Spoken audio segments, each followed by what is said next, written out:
Hello my dear students, so let's start the new chapter from chemistry, chapter number 1, matter in our surrounding.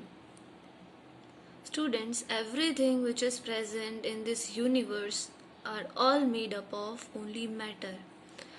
Matter is made up of tiny particles, and those tiny particles are made up of molecules.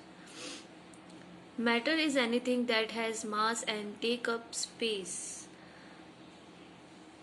which means any substance or any object that occupies space and has some mass are known as matter. Everything like stones, clouds, food, stars, plants, everything non-living thing or living thing which occupies space and have mass are known as matter. In the other words, matter is something which has mass, occupy volume, can have physical resistance, inertia, and can be realized by your sense organs. For example, the air you breathe, that is also made up of matter. Now, what is mass? Mass is a measure of the amount of matter in an object. The SI units of mass, the standard unit, is kg.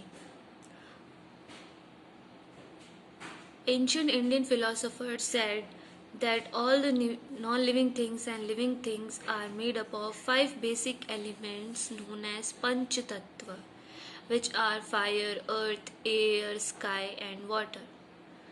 But modern day scientists have evolved 2 types of classification of matter based on their physical properties and chemical nature. First, physical property, or you can say nature. First, they said that matter is made up of particles. To prove this, there is an activity. Take a 100 ml beaker and fill it till half and add some salt or sugar with the help of glass rod. Mark the level of water. Is there any change in the level of water when you add salt or sugar, or where the salt and sugar will disappear?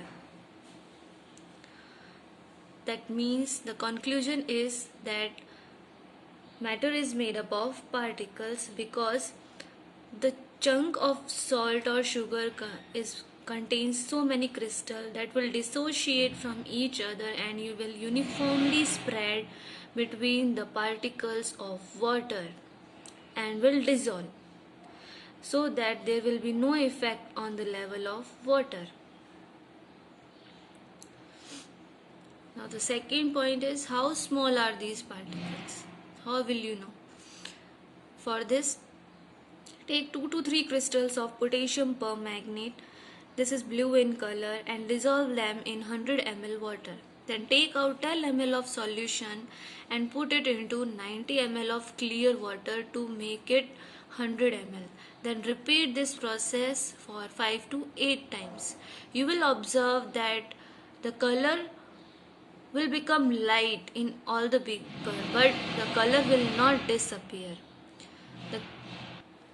Like this, the color will not disappear. The little bit of color is present in all the beaker.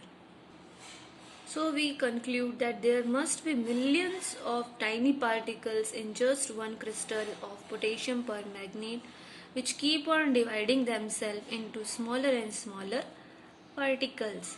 You can perform this activity with Dettol also at home. The smell will not disappear. The smell will remain in all the beakers, which shows that particles will keep on dividing.